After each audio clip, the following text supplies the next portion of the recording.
The widely criticized trial of Burmese opposition and democracy leader Aung San Suu Kyi is set to resume as UN Secretary General Ban Ki-moon arrives for talks with Burma's military rulers.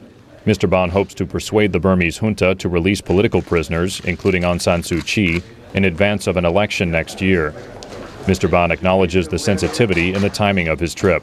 While being conscious of this concern of international community, I'll try to use this visit as an opportunity to raise strongest possible terms and convey the concerns of the international community of the United Nations to the highest authorities of Myanmar government. It was not clear if Mr. Ban would meet with Aung San Suu Kyi. UN envoys have long pushed the Burmese government to release all political prisoners and allow for democracy. But in the last 2 years, the number of people locked up in Burma for opposing military rule has nearly doubled to more than 2,000.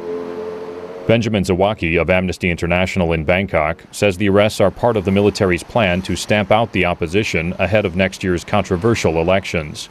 This is clearly what's driving them to keep Aung San Suu Kyi behind bars, or at least out of the way.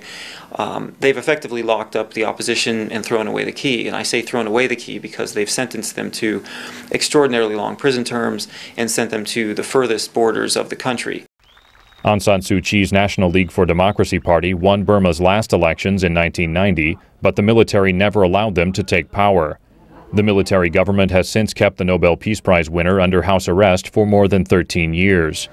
The Burmese military has also cracked down on ethnic rebels, sending thousands of civilians fleeing into refugee camps across the Thai border. Zin Lin is a spokesman for the Burmese government exiled in Thailand. He says Mr. Ban should push Burma's military leaders, known as the State Peace and Development Council, to negotiate with the NLD leader. He says Aung San Suu Kyi is the only one who can bring together Burma's various ethnic groups. The most important thing is he should suggest SPDC's chief to sit down with the Aung San Suu Kyi and have a consultation for the betterment of the country.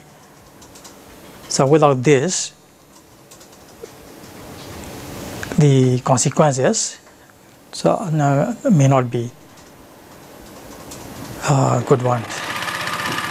The UN Secretary General's most recent visit to Burma followed last year's devastating Cyclone Nargis, when he helped convince Burma's military rulers to open up to foreign aid. Burma was heavily criticized for not allowing foreign aid for several weeks, while millions suffered in the wake of the deadly storm. Democracy supporters are hoping on this visit Mr. Ban will help convince Burma's leaders to open up their prisons. But Mr. Ban's emissary to Burma, Ibrahim Gambari, has made little progress during several visits since 2006. Since that time, political and humanitarian conditions have gotten progressively worse.